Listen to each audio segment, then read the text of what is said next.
Thusim khat anangai kit tau hitin hiche thusim hi ahile Gamgeh na va Toset tu ho kiti thusim ihin sei dewahi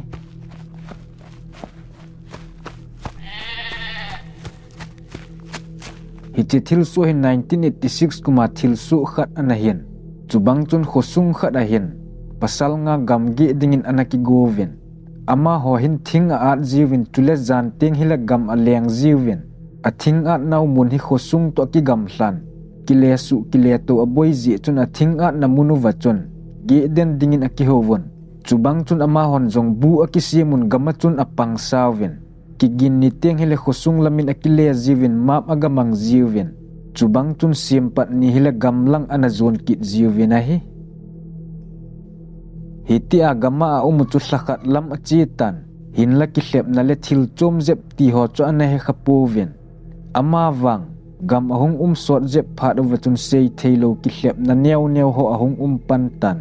chubang chun zan khat hi pasal ni hi gamleng dingin apot hlonin pasal thum ho chu bu in nom te na umun gamleng te ni sahin pu lut ding chu kin nem tain anga ovin hi chete ni chu zan ni dan sagi la hin bu a konin apot hlonin amanin kartus khat gel ki choi hlonin hlanglam chu zon hlon tan athing at zinau mun hlanglam hin vapi dung ki ti khat na omen hi chelai lui dunga chun nga atamen hi cheji chun meding na chu ki sam ngai poven chubang chun aman ni jong achi su hlonin lui dung apha hlon chun lilai don ta hin ngalien ta akang theng se ni amu hlonin mu athim wang chun akan dan le aban dan chu mu thim noi jin jong akilangin hi chun amanin jong torsin a kho hlonin a hi le ima amu kit hlon pon meiwa atha hlon teng le kitchen selin amu kit ji hlonin hi che cho boy pi hlon le sot den hlon ding phat chun da la hi te gamma nga ipi da ding ham akiti hlonin hi chun ada hla hlon tan hi ti chun aga che hlonin a hi le gotang le kha ne aga hlung hlonin chule zan lam ni dan ko lam jong anagei hlatan hi chelai mun chun sa khonung aza hlonin chule gozung ho chu amu a asu hi le akilomen hi che phat chun thip chenin achang hlonin chom khat zo hin husagin aza hlon chun amani lam a hin zon to hoi zin a na hlang hlon a hin phat chun torsin a kho hlonin a hi le ngal chang hling set a hakem lewa a changa hla khat ni anahitan hi chun pasal khat pa chun a kap zengin a hi le ngal chang chu amalamin i chan ham ahung hlai zin hinla hetman lovin mei chang na thu lelin akizam tan hi cheteni chu wang pha ki sahle hlonin bu lam zon dingbo chu hi kit hlon tan ngal chang chu tu ate hlonin a hi le tu gup hling set a hin hi chun akyang khawin akan hlonin gochil te khat ne asat hlonin zon pheiding ati hlon tan chubang chun a mei pum gel akipu hlonin ahung ki pat hlon tan ahung ki pat til hlon hin asapu hlon chu achutigi pon hinla hetman lovin mini put zo a hitapon kining lova hitia agi phat chun ale hla jeng hlon tan hinla amanin wang ima in agel hlon pon azi chu lam a hin zot sau zep phat na chu gi hoi hidin agel hlonin chubang chun phat chom khat aki chol hlonin dum thing hlang dum aki zil hlonin a chep hlon tan hi che ho pet chun asakap hlon chu uicha thachola hai bang khun na umin hi che phat chun a thimin lo lai a hi tin agel hlonin mei puma kap zeng di chula mei chang apam sa hlon ji chun thing toi khat asat hlonin alu chu vei kitin a vei hlon tan hitia thinga a zep hlon phat chun ngal chang chun amit a hin ha do tan chom khat zo hin ahung ki tomin aki peilen hinla akyang phata anakan hlon a hi ji chun a ding thei pon hi chun mei pumin alu cha doi hlonin akap hlonin hinla thidi tapon alu zong chu thingin a chip levin a zep hlonin hitia abol hlon wang chun ima aphachum pon asot be se phat chun alung hlon zong adong tan alung don hlon man chun mei akiti hlonin a thi ding chu anga hlon tan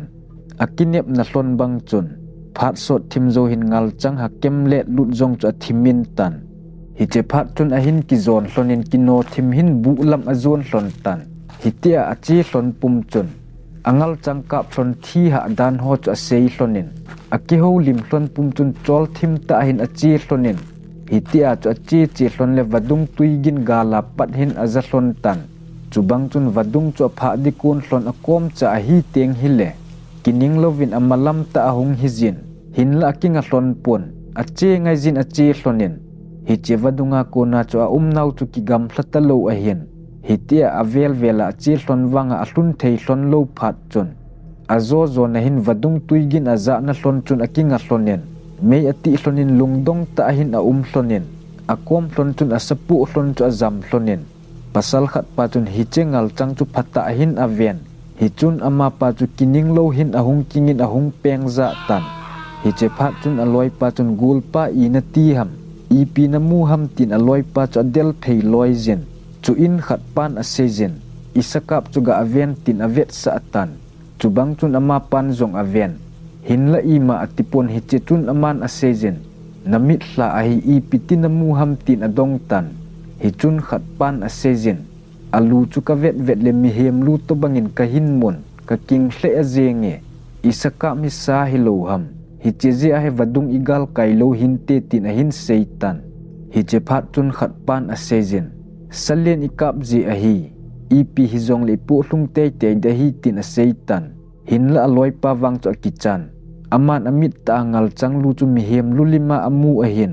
phat chom khat sung bo amu a hi wang chun alung mi din akilang denin hi che ji chun nai zong anai ngam tapon hi tia aboi le ka hlon chun zan lam ni dan som le ni zong anagei hlatan hi che lai za cho hlon ding zong a hi thei lo ji chun akipat kit go hlonin hin la khat pa wang chun asakap hlon chu da hla zeng ding agel tan hi zong le aloi pa wang anom pon hi che ji chun anop adan asu su tin a zong hlonin akipat hlon tan hi ti chun achi hlonin vadung tuigin zong nai chan akizatan vadung hi ding hi tam ti akinem ta achi hlon phat chun akipat na hlon mun ahlung kit hlonin hi che phat wang hin husagin chom chom aza hlon tan chubang chun abang kom hi le len khom ki bol bangin aza hlonin gam ngai ngai hi ji wa chun kichat mana mo zam jing ho wang cha bol hlon pon aji chu hi ti to bang din muna chu zam hlon jong le zam mang hlon ding man lo su bep hlon ding a hin asakap hlon mi he ma mu pa wang cha kichat le azengen hin la khat pa wang milung len a hi na chunga changa gam leng ngai ngai changa gama hlangai a hi ji chuna thu dan a thiemen aloi pa kichat wal phat chun meisel a sempin asapu hlon chu da hla din agel tan chubang chun achi hlon masang chun theu a set khum hlonin jing khowa tenga pu kit dingin akigel hlon tan chu in me a hin ki de hlonin ki not ta hin achi hlon tan hitia chu achi chi hlon le vadung tuigin zong anai kit tan hi chun amanin hiti hin agel hlonin tun wang vadung zong ki hlung te tan ti tin agel hlonin hin la koi vadung hlun mala in mun chom hel khat he anahitan hi chelai mun chu vadung chu hinan hin la pal jinau mun lampi wang a hitapon chule vadung zong chu pal gal kai hlon dan hin a umen vadung pal lo wa vadung gal kai chu hi hlon tan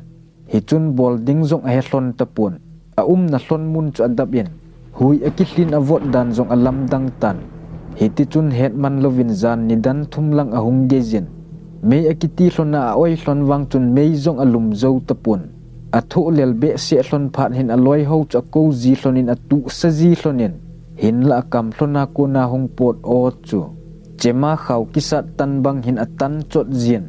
banga thil kisem a hung ki chon bang khun amani lam ta hin zon jin azo zo na hin vadung pang cha zui to hlonin abang le azui su hlonin zui te te ding zong kiwa ma tha bebin te tin agel ji hlonin tang khongai cha bang hlon tan chubang chun hetman lovin jinglam ni dan li zong ahung wal tan jing khowa kal cho nga lel hle azeng hlonin jing khowa lam ahung nai phat chun a hlim hlona bang chun mit zong aha zo hlon tapon alung hlon chula alim che chen amit hlonin wang ki sin ding jeng bo agotan chom khat zo hin alung don hlon man chun vadung chun a chom lut jeng hlonin a hi le amai hlona kon chun thil ki keu do bang hin a umin mit chu phaten a hin ha do hlon tan chu bang chun hetman lovin jing kho zong ahung wa hlatan jing kho ahung wa phat chuna na hlon cho ve hlonin a hi le a nau bu sa lam cho hi mong mongen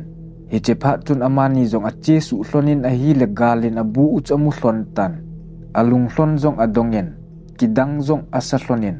bu aga hlun hlon chun aloi ho cha su khang hlonin a thil to hlon cho sei hlon tan chule aloi hon zong nidan thumla chan a hol thu a sei pi uven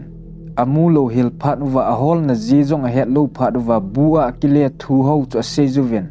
chubang chun nisa ahung su do phat hen angal changka phlon cho khul chin mong dingin abon vin a chiu vin amun aga hlunu vahin theu aset hum phlon bang chun ana zingen hi chun ama hon jong hi che theu ho cho la do un aveu vin a hi le thil dat mo ta le thil su lam dang ana tan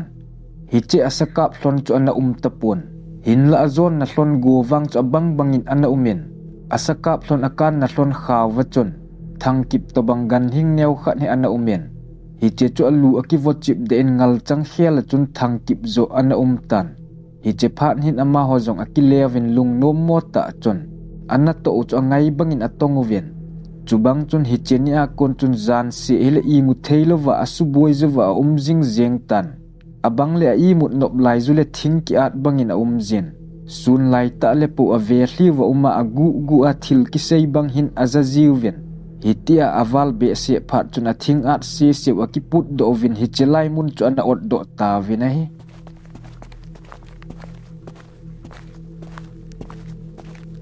hiti chun ama hon jong aslang lam khat chun pan mun akise mu ven chubang chun hi che naw lui lam chun gam alen jong lew ana chi ji ta po ven hin la lui dunga wang chun abang kom hilenga agamanu ven ngamana achi jong lew ni hla lamin wang achi ji po vin sun kim la teng hile ana chi ji vin hi hitia naw mun ho ahin khel pha no wachun husagin le ki hlep na ho jong ana di tapon chubang chun gam alen jong lew ni hla mu thim masang nge jin bu mun ana zon jiuven